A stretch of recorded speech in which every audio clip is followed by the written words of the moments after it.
All right. Um, it's an absolute pleasure to welcome Kevin Barrett Kane to join us today. Kevin is an award-winning designer and educator. He co-founded the Frontispiece in 2015 with Emma Christine Hall and currently serves as senior book designer at University of California Press, which is where Kate Warren joined us from last year.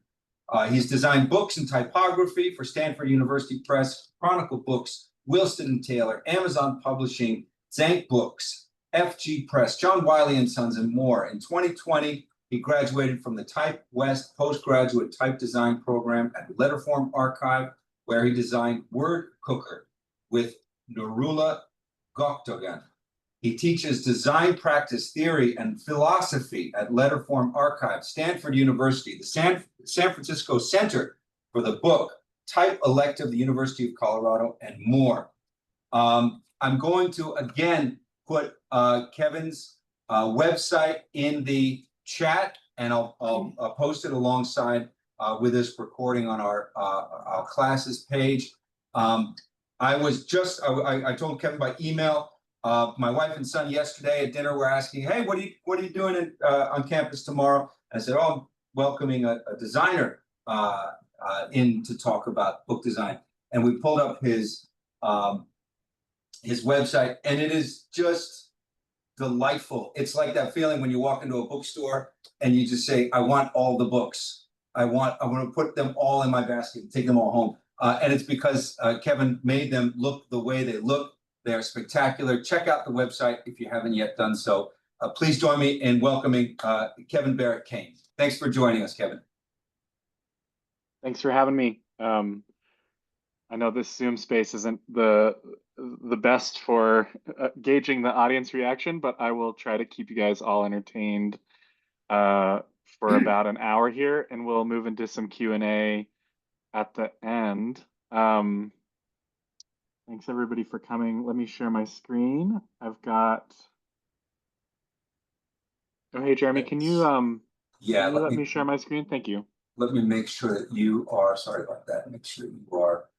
I think that 5 years into this, we would know how to use Zoom, but even I am not yet. Like teaching and working remotely, I still struggle with it. All right. I think you should be good to go. Thanks, Kevin. Yeah. Okay. Well, yeah. Unless anybody has any questions, to start, I'm just gonna dive into it. It's great to hear that some of you guys are on a college journal or a student journal of some kind. I don't mention it in this presentation, but I should add that my career as a book designer really got started at the University of Colorado Honors Journal in my undergraduate career. And then, like many of us in the publishing industry, with my high school yearbook before that. So that's kind of where this all got started, but there's a lot to talk about here. So this is kind of, I graduated from college 12 years ago. And I've been doing this ever since. So I just kind of wanted to give you guys a sense of like what opportunities exist in publishing, and just give you a rundown of what I've spent the last 10 years doing, and then we can open up for questions. And we'll get this rolling. We're gonna start off with who I am. My name is Kevin Barrett Kane, as Jeremy said. You can call me KBK, or Kevin, whatever you prefer. Yeah, 12 years ago, I was leading a double life. I was a student at the University of Colorado Boulder. I was in a triple major. I only successfully completed two. And I was also, among other things, running a small chapbook publisher called Slow World Press, just sort of engaging in poetry and short form fiction, and like publishing it on my printer at home and trying to figure out ways to like build books by hand. I had no idea that this career of book design existed or that publishing was really even a thing. but I was just sort of doing my own thing. And at the same time, I was a professional cyclist. So really juggling two careers of like full-time student and then and all my interests there, and then also had this other full-time job. Um, it was right around this time, the time that these photos were taken and that I was doing all this stuff, that I finally got that degree. That took me 5 years. A lot of student athletes probably can relate. But I was pretty proud of graduating with everything that I did, with honors. And around that time, I decided that typeform and books and literature was sexier than the tan lines brought on by the career as a professional cyclist. There was a lot more that went into that decision than this. If you remember, we were in the middle of you may not remember as well as maybe Jeremy and I do, but we were in the middle of a pretty rough recession, and being a professional athlete wasn't very reasonable. Since then, I've done a lot. I have a master's degree in type design from Type West, one of the only programs offering higher level education in type design, which I achieved during COVID. That was a really fun time, to have your in-person master's program interrupted by having to move remote. Um, and since then, I have done type design as part of my career. Um, Around somewhere in there, I got married, and then spawned two furry offspring. This is DC and Joni, and my wife Emma, who is also a book designer, and I teach a book design course with her, and we work in our home in Grand Junction, Colorado, both remotely as book designers, coast to coast. So I work in California, she works in New York, but we're here in our home offices in Grand Junction, Colorado. We have started several businesses. The biggest of which was the Frontispiece, which was a book design agency. We started that in 2015, and now we run a small design studio called Benson, which doesn't even have a website because we have enough work already and we don't need anybody else finding out about us. But it is a similar studio that does book design, branding, and other such work. Uh, we do book design education together, and independently. This is at the Letterform Archive in San Francisco, where we teach in-person workshops. And we just finished this 10-week book design intensive workshop, for working professionals that we limit to 20 students a year, and is super high in demand, and is I wouldn't say this if it weren't research based true. It's the only online contemporary book design workshop that exists, and frankly, in person as well. Like there's not a lot of people teaching this, but for the most part, I've spent the past 12 years as a book designer. If you hadn't gathered that already, I've designed about 1,500 books. It's hard to keep track because I'm constantly adding. And this is the kind of work that I do. Um, I am a typography forward designer, typographic specialist. I work on long form content, super complex content. And then with my cover design, I tend to lean into um, type forward or typographic heavy cover design. As you can see with this, we've got all sorts of stuff going on here. And yeah, it's a lot of books. You can probably see behind me that I've got books. The whole office is books, and it's only a fraction of the books that I've designed and reference um, and sort of use as inspiration. Um, I work at the University of California Press now, and was previously at Stanford. And like Jeremy said, here are some of my clients. You guys don't care about my credentials, but Has anyone heard of the program called Adobe InDesign, and has anybody used it? You can just raise your little hands in Zoom here. Does anybody know what this program is? Yes, Aiden knows. Rochelle, that's great. Listen, this is a program, and it's where I live. I have spent roughly, I did a rough calculation. Actually, this was from when we taught our book design workshop. I've spent about this amount of time in InDesign. Um, so there's that 10,000 hours to mastery sort of thing. This is just in one program that I use some of the time at my job. InDesign is the publishing specific platform that designers use, but yeah, I spend a lot of time in InDesign, and we're there now, if you can believe it. I've built this, and I never use PowerPoint or anything else. We're in InDesign right now, and I'm just presenting slides from InDesign. It's where I feel most comfortable doing my work. Photoshop is where I spend the rest of my time, basically, designing covers. Different designers work with different programs.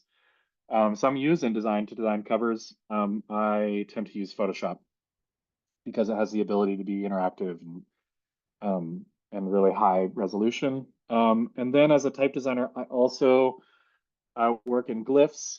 I've made this really terrible metaphor about how often I spend there. Yeah, it's a terrible metaphor, but I got a poetry degree, so you got to pull that in sometimes. Um, this is not a lecture series about typography, and it's not even a lecture series about history, even though you guys are all history students. I'm not going to go into talking about what type is. I certainly won't dive into the history of movable metal type. And though I would love to talk to you all, especially history majors, about the greatest technological innovation in human history, I won't, which is not the book, but actually movable metal type. Um, and we're not going to even talk about this guy and all his gold, nor are we going to mention his movable metal type and his letterpress, but we could. Um, I assume you have no interest in how type is made or how books are made, and I really don't think you want to talk to me about reconstructing the pen, and the theories that I sort of have worked on to like basically digitally reconstruct pen nibs for various typefaces. If you are interested in any of those things, if you're like, oh, wow, that would be fun, you can find me on the internet and I teach about that stuff. So sign up for one of my courses. I teach with Emma, all of these kinds of things from time to time at Type Electives, Letterform Archive, and other platforms. We mostly teach online these days, so you can look us up. But I digress. We're not here to talk about that.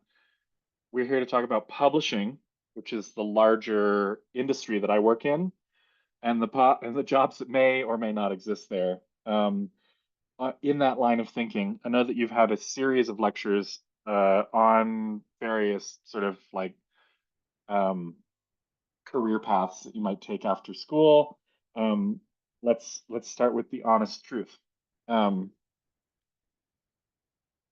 book sales are still sinking. We had a little blip in COVID where people got really excited about buying books and had a lot of time on their hands, and the publishing industry saw this little bubble. But by and large, that theory that the book is dead is not true. But book publishing, by and large, is a shrinking industry. It's changing, but it is. If you look at the number of books being published, that may be growing larger, but from time to time. But the number of jobs that exist and the amount of money being pushed around is generally, with inflation considered, less. Um, that leads to this thing called mergers between publishers, especially the big ones. And mergers tend to lead to further downscaling between for jobs.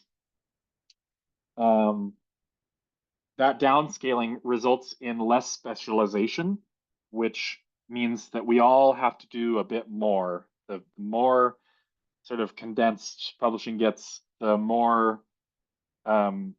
the more we have to know, the more we have to use our technologies at hand to do things like I am a designer who does covers, interiors, typesetting, typeface design, manufacturing, um, cartography, all of these things. Those all used to be different jobs as early as like 20, 30 years ago. All would be different jobs. The job of being a book designer and being a cover designer was separate up until like 20 years ago. So, we're getting less specialized, but these tools like Adobe InDesign, which came out in 1990, give us the ability to be more flexible and learn those skills. And to some degree, that's kind of magical. And with all those things considered, those who tend to make it in publishing, they stay as long as they can. That's another thing. Another thing that we kind of warn people getting into publishing is like, you're often waiting for someone to retire or leave their job in some way. A lot of people stay in the industry for a long time, which leads me to a point that I didn't put in the slide, but like I love it. I love my job. I love this career.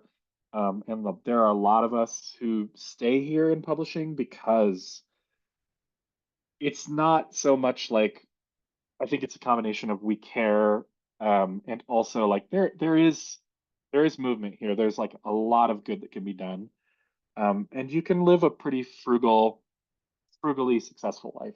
That's my caveat to start. But opportunities still exist, and let's talk about those. You may have heard of the Big Five, maybe in a rom-com based in New York City. Lots of the classic rom-com setup where she works at Penguin Random House in New York City, and he's a farmer from her hometown, and that's Big Five publishing, what they're talking about in Hollywood. The Big Five right now, due to a series of mergers over the last 20, 30 years, are Penguin Random House, the merger between Penguin Books and Random House, um, which we won't go into it, but the government tried to break up because of a monopoly. That is the largest publisher in the world. Um, HarperCollins, Simon Schuster, Hachette, and Macmillan. Those are the current Big Five. They own a majority of the best-selling books, and they make the most amount of money, and they employ the most amount of people. How do you get a job there? You move to this place. There's really no other way to do it. You might be able to get a job at one of the Big Five, uh, living somewhere else, and then they're probably going to ask you to move to New York. Um, this is the Penguin Random House headquarters here. I know because my wife works there, um, and we go every once in a while to New York City. We just got back a couple of weeks ago. Um, yeah, if you want to work at the Big Five, they're going to make you move to New York City, um, or else I'll eat my shoe. Even after COVID, that's probably still true. They really like people to be on site. Um, then there's this beautiful other world of university presses, which is where I work. There's about 160 registered university presses. These are the big seven, Oxford, Cambridge being the oldest universities in the world, also um, happen to have the largest university presses in the world. Over here, stateside, we have Yale, Chicago, Columbia, Harvard, and UC Press. At UC Press specifically, we have 80 to 85 employees on staff when we're fully staffed. And that makes us a pretty big university press as far as university presses go. Um, these presses diversify their offering into journals. And for example, Chicago has the Chicago Manual of Style, which I'm sure you've all heard of, which which are cash cows for them in some way. But university presses are tethered to universities for financial stability, but they are independent money-making institutions, corporations that are in charge of publishing, depending on their mission statement, a variety of scholarship and then academic trade crossover titles that will hopefully sell well in the trade marketplace. As you get further down the line of university presses to the smaller ones, for example, Stanford doesn't have a huge trade program. They have a pretty big business list, but their mission statement is more aligned with the university, and they're involved in publishing scholarship. We're not talking about course books or necessarily or like textbooks, really. We're talking about published at the lowest end, and I say that very sort of loosely. We're talking about published dissertations, right? Like really important academic work, but that is very niche, all the way up to trade crossovers, which can be academic texts that have larger social implications and may sell very well in the market. And I can give examples of those from UC Press. And then there's this other layer of independent and small and independent presses. And here I've given kind of a smattering of presses that exist in California. The biggest of which are probably Heyday and Chronicle, 10 Speed you've probably heard of, City Lights, and then some others, Callisto, Sunbelt, Montauk, and Stone Pier, all California-based independent presses. What kind of roles exist in publishing? It is at the end of the day, the way that we teach this to our students is publishing is a packaging and product manufacturing workflow, right? But the package itself includes so much written content. It's called what we call long form content, that there's a heavy emphasis, and I think there's a heavy awareness of this in the general public, that publishing is an editorial heavy industry. There's a lot of effort and a lot of people that go into refining the text. And the text is really, at the end of the day, kind of the client, right, so to speak. So there's editorial jobs, but because we're selling products, there's a marketing and publicity platform. There is, and the word editorial gets thrown around very loosely around here. Editorial, I'll talk to you guys more about in a second. Editing is different. And I'm on this side of things. I'm in the EDP side of publishing, which is editing, design, and production. We'll talk about that in a second. We work with computers, so there's tech and IT. There's obviously people, we sell products, so there's finance and operations people. And then on the author side, there's representation, literary agents, and things like that. And then there's a heck of a lot of freelancing, which is just like individuals doing contract work for these various publishers who are shopping out to vendors or freelancers doing various roles. But specifically, I think most people are interested in the editorial side of things. That's what's been glorified, and that's where most of the jobs exist. Many publishers have a sort of head editor or an editor-in-chief. There are then acquisitions editors. This is what we would call a sponsor. This is what we would call editorial work or acquisitions work.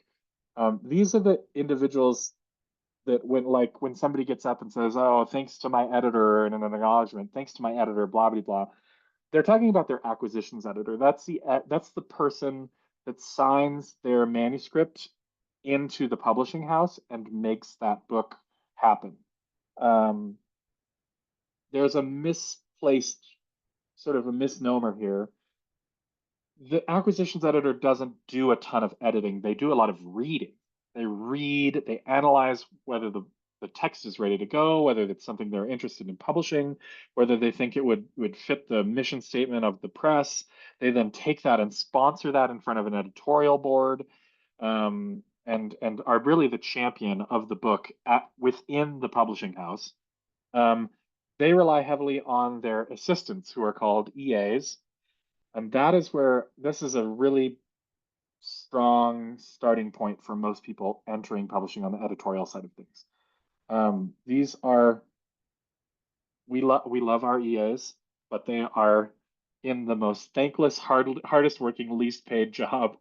It's a really difficult position to be in, but there's quite a bit of upward mobility from the EA slot as opposed to other places that you might start in the publishing industry. Developmental editors are in charge of taking a manuscript and really sort of fleshing it out or refining it. Managing editors are on the production side. They manage production editors who are doing the actual, if you're interested in this, the copy work, right? Like the nitty gritty, the grammar and the punctuation, and the sentence level editing happens down here in production with the production editor and the managing editor above them. And the production editor, may hire maybe one or several copy editors. Production editors are required to know copy editing in and out. These are the people that you go to, and they reference sections of the Chicago Manual of Style by number and section. They are what keeps, academic text, by and large, like responsible and like worthy. Then there's a bunch of freelancing. I'm not going to go into all these, but on the editing side, sorry, not the editorial side, there's copy editors, developmental editors, indexers write indexes. Authors do not write their own indexes for the majority of the time. A lot of sensitivity reading going on these days, especially for us publishing books on race theory and things like that. Advanced readers, compositors, you can get paid to do all these things as a vendor or as an individual. And then on my side of things, I'm always hiring photographers, illustrators, cartographers, art evaluators, typesetters, book designers, et cetera, et cetera, et cetera, just like down the line of any kind of like design production role that you can imagine. There's lots of freelancing that happens in publishing. Then there's the other path of authorship, which some of you more academic minded might find yourself going down within the next 10 years or so if you pursue a master's and a PhD doctorate program. You might be turning a dissertation into a book. I have several recent examples. We have a history editor on the acquisition side. And so we acquire books in this space in history where returning authors or PhD students are trying to get their dissertations published so that they can go for tenure, right? There are a couple different types of authors. This is a little bit facetious, but there's authors with grandiose expectations, there's authors with realistic expectations, and there's authors with no expectations. I encourage you, if you find yourself in a position where you are authoring a book, be the middle one.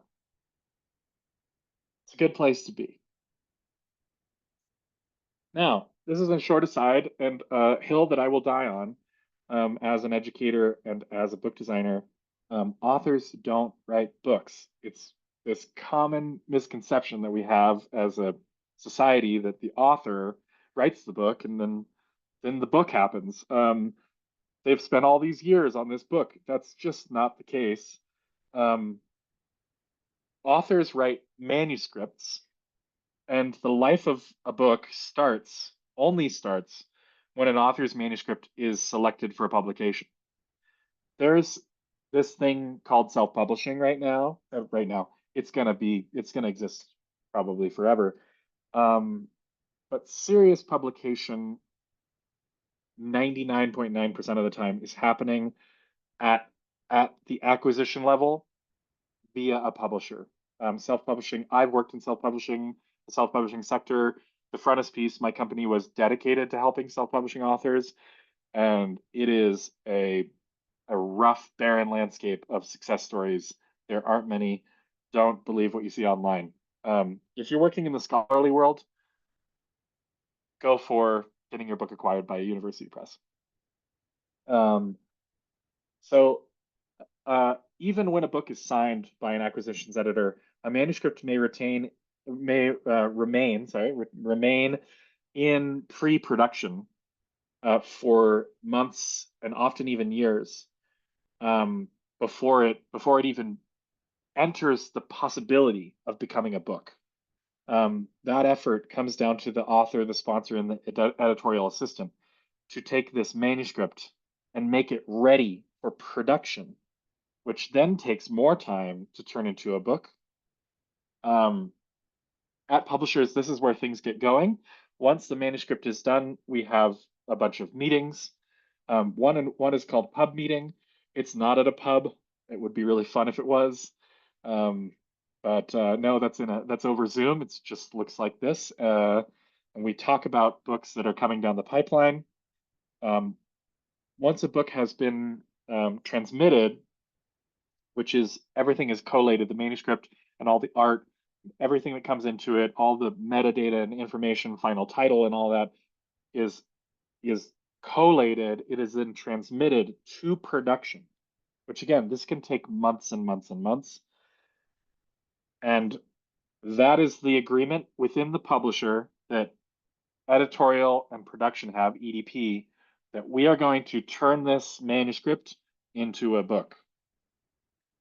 Over in EDP, we take care of editorial, editing, design, and production.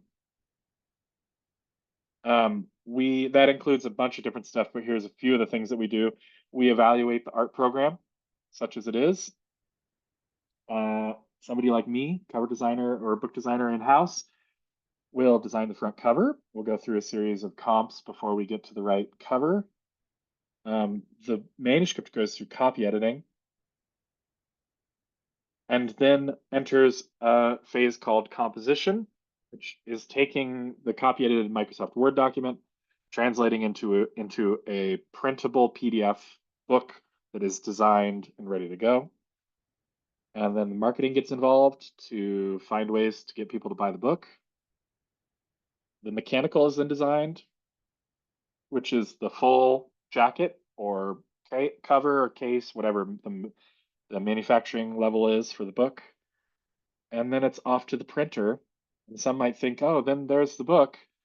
But no, there's more. There's a digital conversion over to an ebook, which, come to my lecture. Ebooks aren't books. They're just digital manuscripts, but that's another hill I'll die on another time. And then we get the printed book fresh off the press, and we try to sell that thing. And everything after the book is printed is called post-publication. And that afterlife hopefully will be a long, prosperous one, and everybody will make money, or that it'll be important enough that we don't need to make money, and then it's just like, this is an important text, whatever. But that is the life of the book. Authors don't write books. This process makes books happen. Authors just write manuscripts, and publishers make it happen. That's the end of the life of the book. Are you still interested? Here's some advice on getting into publishing. I really hate the word networking, but sadly, a lot of getting work, especially after school, is about networking. Yeah, who you know kind of matters. So stick your neck out there and try to get to know people. Here's some advice on how to do that a little bit more strategically. Competition is really fierce for entry-level editorial jobs. So doing your research and writing a really good cover letter. We work in publishing, like the whole thing is writing and well-written prose. So if your cover letter is not like buttoned up and ready to go, we might just, somebody might just toss you out on mere run-on sentences alone. And do your research, like figure out, like before you go into an interview or before you apply to a job, really try to figure out what that publisher is all about, what their mission statement is. Like these things are all very public. And figure out if you really align with what they're doing, and figure out a way to articulate that if you make it to an interview or if you write our cover letter. this is really important. Any relevant experience is valuable. Internships, classes. Some of you again are in a student journal, right? So that is like very applicable knowledge to getting a job in publishing.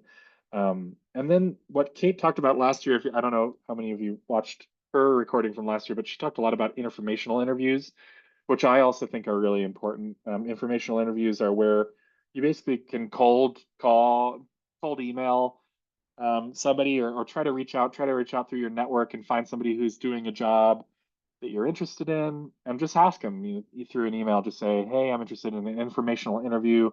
Do you be really specific about your ask? Do you have 15 minutes over Zoom to just talk to me about what you're doing at your job?"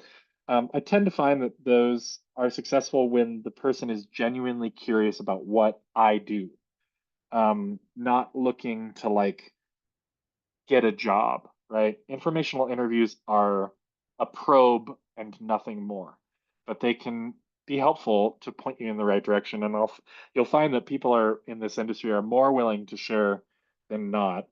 Um, these things all show that you're serious about the work, right? Um, Professional organizations like the Publishing Professionals Network, Bay Area Women in Publishing, the Association of University Presses, the American Institute of Graphic Arts, and more. These are places where you can write on boards and get to know people and go to events. Publishing seems huge, and it really kind of is, but it's also relatively small. Um, when we go to conferences, like we know each other, and we talk about each other. And there's one thing missing from this. And like if you do desire to get into publishing, one thing that I've always one sort of rule of thumb that I've always lived by is all you have is your reputation. Um, so like do your best to like keep that reputation really stellar because like people talk and it's a much smaller world than you'd think. That can work in your benefit, right? Apply to those jobs, and when you don't make it or you make it to the final round of an interview, now you have a connection with somebody, right? That person that said, "Hey, you made it to the final round, we just chose somebody else." That's now somebody you can go to in the future and be like, "Hey, sorry it didn't work out with us. I saw this other job. Is there any way you can put me in contact with that hiring manager?" Like, I guarantee you there's some connection there. There's that degrees of separation theory that we're only like 3 or 4 degrees of separated from everybody else in the world. That is much smaller in publishing for sure.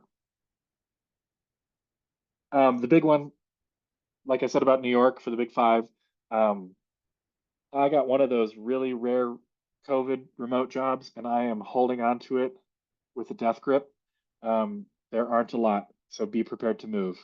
Um, doesn't mean that you need to move in advance of applying to jobs, but again, if you are really serious about getting into publishing, moving to New York is when you're young and you know reckless is a great way to just get your foot in the door. That's a big door to put your foot into. But be prepared to move in between jobs, etc. That's just kind of the way it works. And then consider publishing adjacent work, specifically freelance, is a great way to get your chops. Um, so I will end this with just more general pieces of unsolicited advice. And then, yes, the monologue will end and we will go for some Q&A. Um, this is not specific to publishing. This is maybe more specific to the things that I've learned over my career. And I do a variety of other things that I won't go into, but that are completely different than publishing. But overall, my biggest sort of takeaway has always been to study the rules, whatever, like study the philosophy, the theory of whatever it is that you're interested in, whatever career you're involved with, so that then you can break the rules and differentiate yourself, but argue why. That's the most important part. This is the Association of University Press's Book Jacket and Journal Show catalog, which I was commissioned to design in 2023. And I broke all the rules that I could I put text backwards. I combined what is called a textura, basically this unreadable typeface here that's based on blackletter with a neo-grotesque, which is like highly readable, like Helvetica style neo-grotesque, which is generally frowned upon. More backwards text, knockout text, things over the gutter, really small type. This Gothic typeface, again, the textura on a Swiss grid, which the whole thing is on a Swiss grid. Like I broke all the rules, and it's because I knew them well enough to know how to do that effectively, and also because I was given kind of a blank slate on this design, um, and wanted to like test my chops. But it was only because I was teaching book design and I knew that I could design this well and informatively that I was able to get away with this. And I got a little bit of pushback on it, and I was able to justify the work. Um, a big one for I think anybody working in any sort of design field, but honestly, true for most jobs. You should, try your best to embrace feedback, especially from those who share a common goal with you. University is a wonderful place to work on your retention to feedback and critique, because it's a safe place where you and your professor hopefully have a common goal of your betterment or your academic success, right? that's that remains true outside of the workplace unless you're in a really toxic, or outside of the university unless you're in a really toxic workplace. um, Most of your colleagues are going to share a common goal with you, whatever that, whether that's sales or the creation of a product or what have you, or even like at the university level, at the academic level, just like you know researching and disseminating good work. um, that feedback from your colleagues or your peers is really essential to success, I've found. I have a really good example of this. We were doing last year a cultural history of the neck by Kent Dunlap. This was going to be a really big book. And I came to our cover design meeting with one idea. I was supposed to come with three, but I was like, no, this is the idea. This is Isadora Duncan. She's a mid 20th century dancer, and she's got this really long, iconic neck. And I was going to do this, it's called a belly band jacket, which can move up and down. And the reader could basically expose or cover up her neck, where here the jacket becomes the neck. Here, the jacket is covering the neck. Here, the jacket is revealing all of the neck in all its glory. And I came to the table with this design and I was like, this is what we're going to do. It is such a good idea. And then during that meeting, I embarrassingly discovered, and hadn't done my research, and I really pride myself on doing research, but I missed the mark on this one. Isadora Duncan was killed in a freak accident when her scarf was caught in the wheel well of a vehicle that she was traveling in, and she was strangled to death. Um, which immediately rendered this cover completely unusable, if not like embarrassingly um, completely wrong, right? Um, I accepted that feedback. I'm almost blushing now. It was a really bad meeting for me, and also the editor was like, "Hey, listen, we had talked about this in the previous meeting. Um, this book is supposed to be about animals, and it's supposed to be funny, and so I completely missed the mark and had to go back to the drawing board, and eventually ended up with that good feedback on the cover that we ended up with, which is even more hilarious than these, because this flamingo's neck does the absurd. Um, and then this book won a bunch of cover design awards, so I was really happy with the turnout. Like they had my marketing and my acquisitions folks like had the same goal in mind as I did. They just redirected me with feedback to the right spot. There's this common paradox that we're faced with, and this is the last thing I'll say. Choose one, or choose two, sorry. What do you love, what you're good at, and what people will pay you for? Just pick two, and whatever, you'll be happy. I am maybe a shining example of the fact that you can find that sweet spot right in between all three. When I was around your guys' age, a junior, senior in college, I was I was in love with art. I was in love with looking at art. Really specifically, I was in love with the materiality of art and process, and found myself in that journal class that I was in college, realizing that the perfect combination of art and material is book design. Um, I am good at systems, though. I'm not the best artist, right? When I was in art school, I was just like, I'm just like not the most creative. I'm just very technically strong, and I didn't really know what that was called because I didn't know that design could be kind of the the the crux between systems and art. There really is kind of just one word, which is design, graphic design, or whatever you want to call it.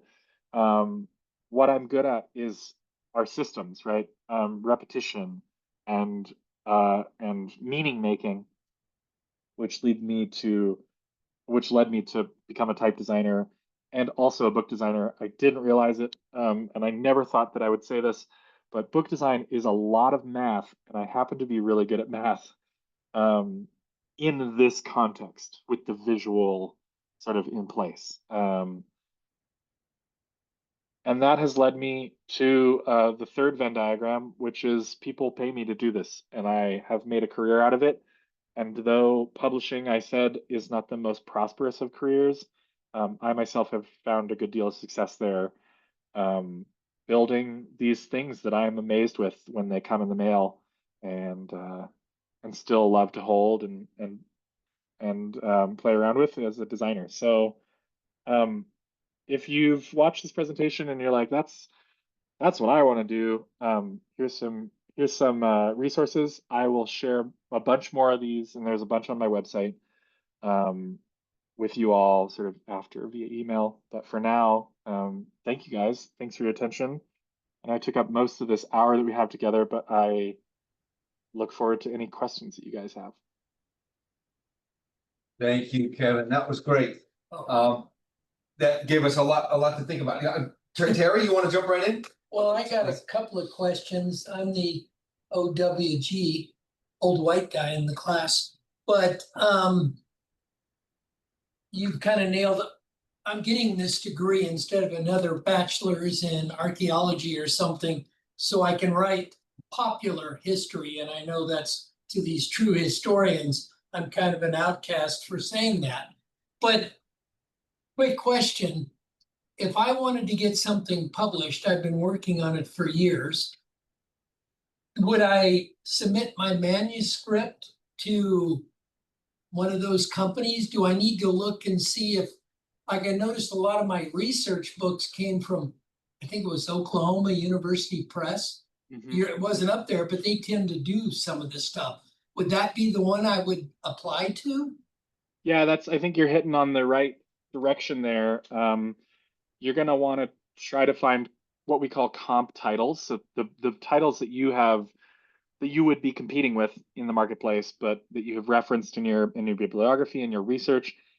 Figure out which publishers are publishing that work, whether that work is contemporary or not, and if there is an acquisitions level editor at that publisher who is still acquiring in that field.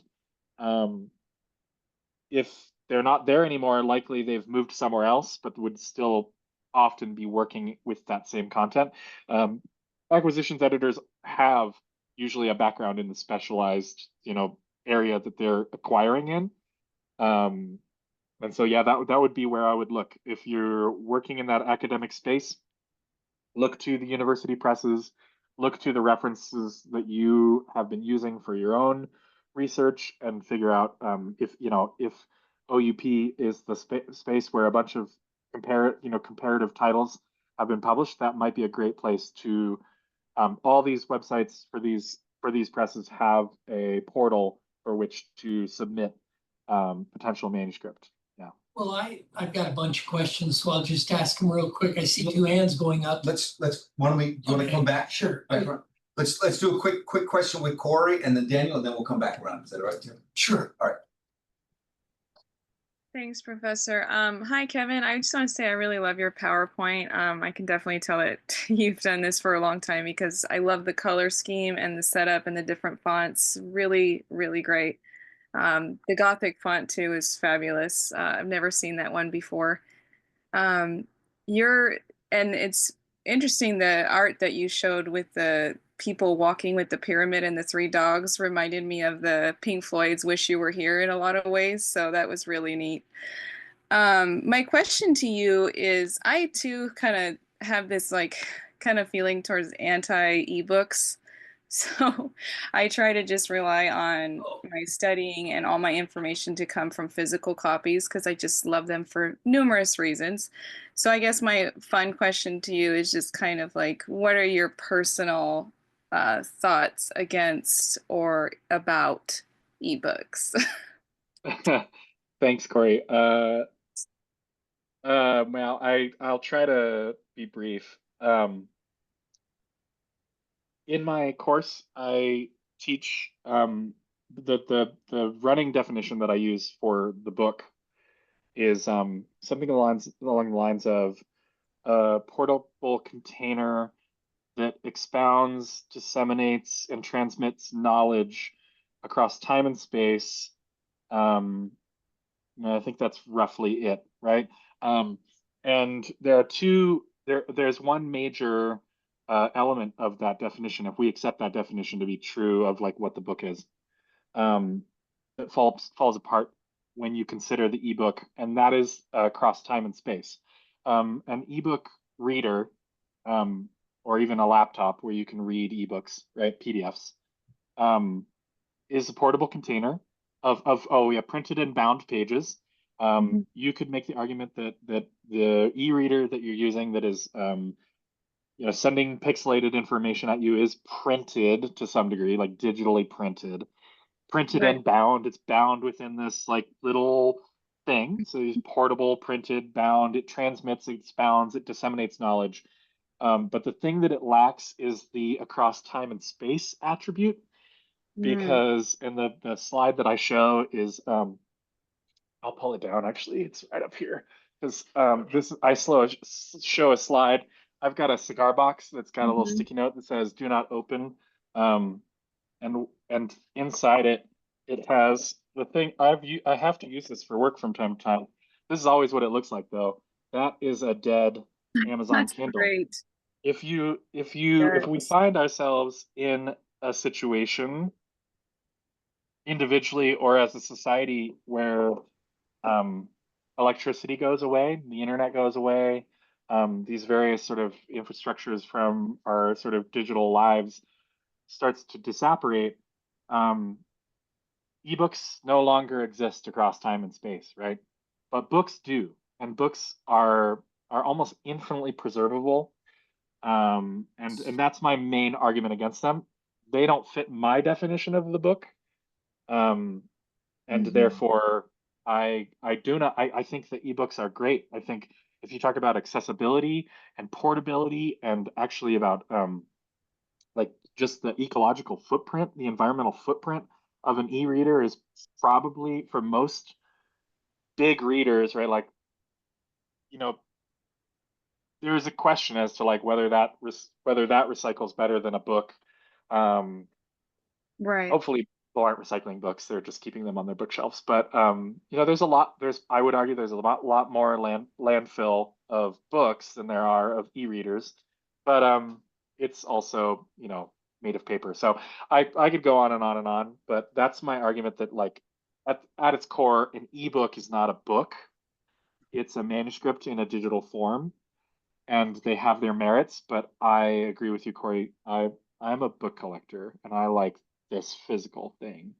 So yeah, Yes. I think a lot about that, and I teach a whole day on that. So you're welcome to drop by sometime for a contemporary book design workshop where I go all in on this sort of thing. Oh Thank you. man, Well, Kevin. thank you. That's really, really interesting. Yeah, we'll see. I'm gonna try and do my master's thesis all with physical books. That's what my goal is. So, That's but great. thank you. Yeah. Thanks for your time. I appreciate you very much. Sure. Thanks, Corey. Daniel, can you jump in? Yeah, I can jump in. Thank you very much. Hey, Kevin, how you doing? First off, Terry, don't worry, you're not the only one who wants to publish popular books or nonfiction.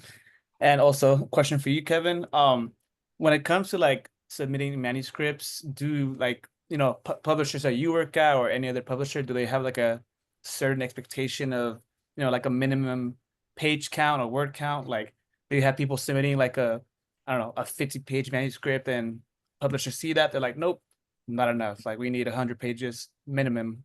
So kind of wondering on that. That's a great question. That's going to really depend on the publisher, the content. Typically, the acquisitions editor, I can't speak for them because I'm not one of them. I don't think they're reading the whole manuscript, right? So sending them a selection is kind of key. I think that's probably what they'll ask for very often. Usually, you're asked to provide a prospectus of some kind, which outlines the scope of the work and what you perceive as the author to be the marketplace, and you're supposed to you're regularly required to do this additional work to kind of give the editor a heads up on like where you're thinking this book can land. I'm well, I'm hesitant to say that like these days one of the major questions that is asked is about your platform. Even in the university press world, we are sort of reliant on authors self-promoting their work, and self-promotion, as I'm sure you can imagine, is easier if you have 40,000 Twitter followers or something like that, right? We at UC Press sort of morally and ethically are constantly battling that. We recently left all of like Twitter, Meta, all those platforms, and we encouraged all our authors to move to Blue Sky because we are a politically very left organization. But we can't do everything for an author, and we really do the books that do well for us tend to rely on the network of whoever author we're signing. I think that's probably truer and truer across the board, and especially at the big five, or even any of the smaller indie presses that are publishing sort of the tradier works. Building a platform can be really helpful in sort of selling your work to an acquisitions editor, even if they know nothing really about your content, right? But back to your question about what they read or what they require of you, that's going to be specific to the editor and specific to the publisher. So do that research and figure out what they need from you. It's like applying to a job. Yeah. Sounds good. Appreciate that, Kevin. Of course, I appreciate the additional information as well. Yeah, thanks, Daniel. Thanks, Daniel. Sujin, do you want to jump in?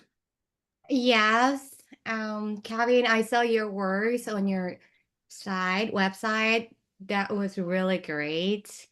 My question is, can you think kind of freelancer jobs like editions like can maintain a good balance between the life and work? Because I think freelancers who work more tend to achieve more. So, do you think the kind of freelancers jobs like the editorial things allows people to maintain kind of this balance between the life and the job? Yeah, that's a great question. I have had my experience has been I've worked as a freelancer.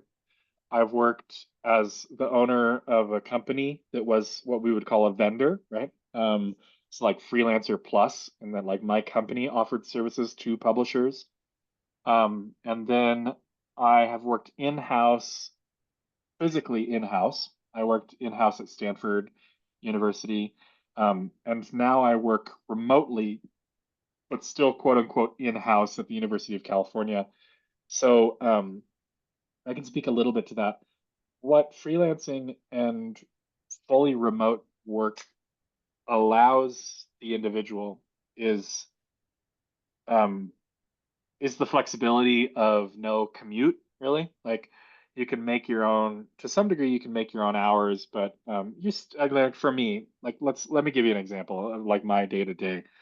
I I wake up in the morning, I don't have to commute. My commute is like walking out to my teapot, getting my tea, and having breakfast with my wife, who is also working remote. We might, walk the dog, do something in the morning, and I need to roll in here to my office by around 10 a.m. my time because I'm on California time. My job is on California time, but I'm on Colorado time. So if I get to work at 9 a.m., it means I can leave work a little early, but actually I still have to kind of be on the clock until, 9 to 5 California time. So I tend to roll in here 9:30, 10. I work, I take my lunch break. Um, but because I don't have to walk in and out of an office or I'm not interrupted by colleagues or anything like that, I can be much more productive and I find myself being able to do a lot more during the day. That can for some people that can be really distracting and really disruptive to your work, right? Like some people like, and I find myself to be this way sometimes. Like I really miss the office sometimes, right? Like I miss that structure. I certainly miss being able to see my colleagues and all of that. But being a freelancer or being a remote worker um, does allow you a bunch of flexibility. It requires fastidious attention to detail. It requires a rigorous attention to your schedule. Um, you're still expected to get done the work that you would be doing in the office. Again, I find my personality and my working, like my sort of mode of work, I am more productive working from home than I would be in the office, but it results in all these other potential problems where like interpersonal conflicts between me and my coworkers. There are 84 of them, right? Can't be easily resolved because I can't go over and be like, "Hey, dude, like what the fuck?" Like I heard you say this about me, or like, these things happen. We're all human. Um, those resolutions are much harder to come by because I have to like schedule a Zoom call to have a one-on-one, and Zoom is super awkward and like it's so there's a push and pull, right? I find a balance for me is that I go and my wife does the same thing. Like we go back to our offices maybe once, twice a year for a little bit to make sure. I call it a diplomatic mission. I'm going back. I told Jeremy this over the weekend, but like on Wednesday, I'm flying out to California to work from the office for a couple of days. It's to have some really high level meetings. But more importantly, it's to have that conversation about my promotion, right? That I don't really feel like is happening over Zoom and over email. I'm going out there to be like, yo, I'm here, I'm serious, I do my job. This is a conversation I want to have while I'm out here. And also, let's go out to drinks afterwards and find a way to be like, oh, we're all human. We all like those problems that we have at work are totally uh, sort of by the wayside and they're much easier to slip away. So, um, yeah, that was a long-winded way to say that I think there's benefits to both. And I would encourage you to after school's over, like really do some self-exploration on like what works best for you. There are some people that cannot work from home, and there are some people that cannot work from an office. And when you find the answer to that, like whatever your working mode is, it really helps you to choose a direction for yourself. It certainly has for me. Yeah. Yeah, thank you so much. Thank you. Okay, back to me, sorry. Thanks, I was Steve. writing down a list of questions during your monologue there, because this is a class I've been, or the lecture I've been waiting for. I don't plan on getting a job. So I have a very realistic aspect or thought for my book. It's going to be very small if ever it gets published. But so do editors, when you submit, do they look at, well, this might be a small readership? Do I have to sell a larger readership, so to speak? What, or is that even a thing? You know, I Not don't, necessarily. Yeah. So different publishers have different aspirations, right? University publishers, by and large, are going to be the more likely to consider academic work on merit alone, is what I would call that, right? So and it's like very not niche. necessarily doesn't necessarily have to be academic. If a publisher, if an acquisitions editor is interested in publishing a very niche topic, then that is their sort of working model. At California, we publish. I'll just like give you an example. Sorry, I have seasonal allergies, so I'm all over the place here. I'm just gonna pull something here. That's what I got. So this is one of our big books. This is Justin Brooks. You might go to prison even though you're innocent. This is like a very prescient title. You can tell just the title alone. This is like I would pick it up and look at it. This is in this is in Barnes and Noble. I also work on, let's just like pull a random thing.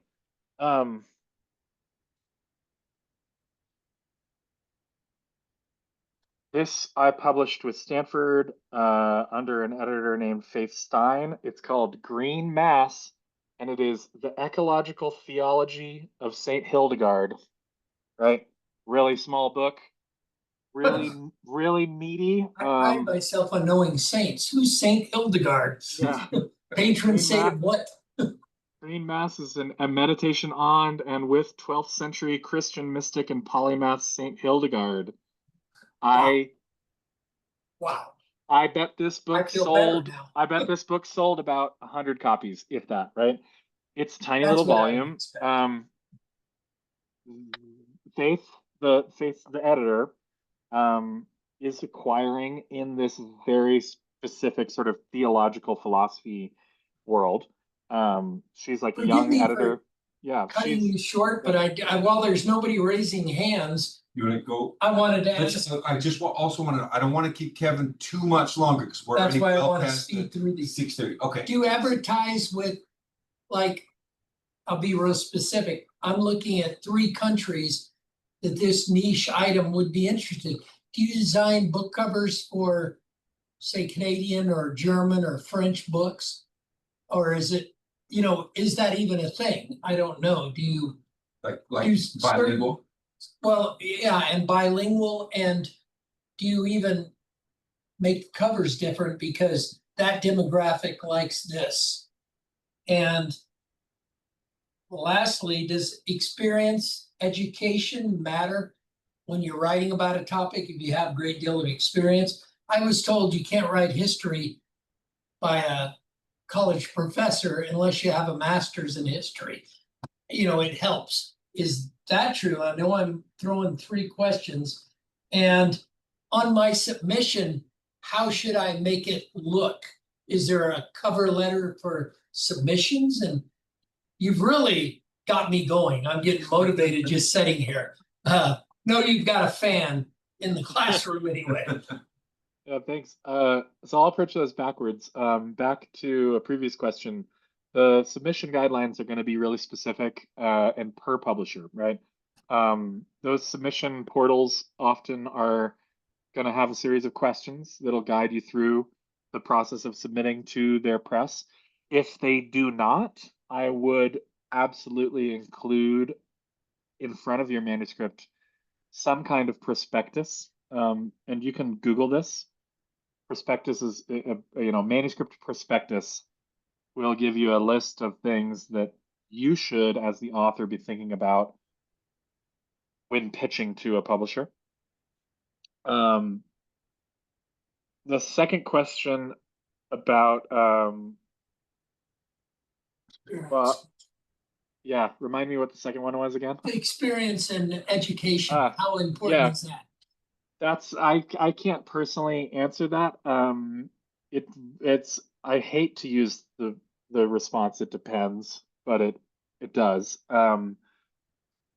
This is all subjective. This is book, manuscripts are their own kind of form of art. And for that reason, it really comes down to knowing the acquisitions editor that you're pitching this to, what their interests are. If you have a really niche book and you have an editor who's really interested in acquiring niche books, you might find that that's a marriage, made in heaven. You might also find that it's more difficult to pitch a niche book. But I tend to find it in the university press space, like there's nothing that those editors aren't interested in looking at, as long as it's well written and that there's a belief that there's some sort of that there might be some sort of audience there, and it's a contribution to the larger academic infrastructure, right? And that really brings me to your first question. When we're talking about different countries and different what we call markets, there are responsive designs to those markets. The two major markets are the U.S. The U.S. and Canada is considered kind of one main market. We don't often design a different cover for Canada, as they kind of, because of the dissemination, Well, or it's actually, going to be our 51st state, so who cares? yeah, that's right. I mean, That's right. facetious. Because of supply chain, actually, Canada is really considered within the U.S. market, even though the other major market is the U.K., which would, geographically be considered, potentially Canada would be considered part of that, right? But it's actually supply chain. So UK is what kind of does English reader supply chain for Europe, and often the UK market we do design a different cover for. We often will sell the rights to the book to a UK publisher, and they will then design a cover for it. I recently designed a cover that we co-published with Penguin Random House UK, which is Penguin Random House's UK division, and they ended up liking my cover so much that they published my cover on there. That's a rare occasion. Kudos to you.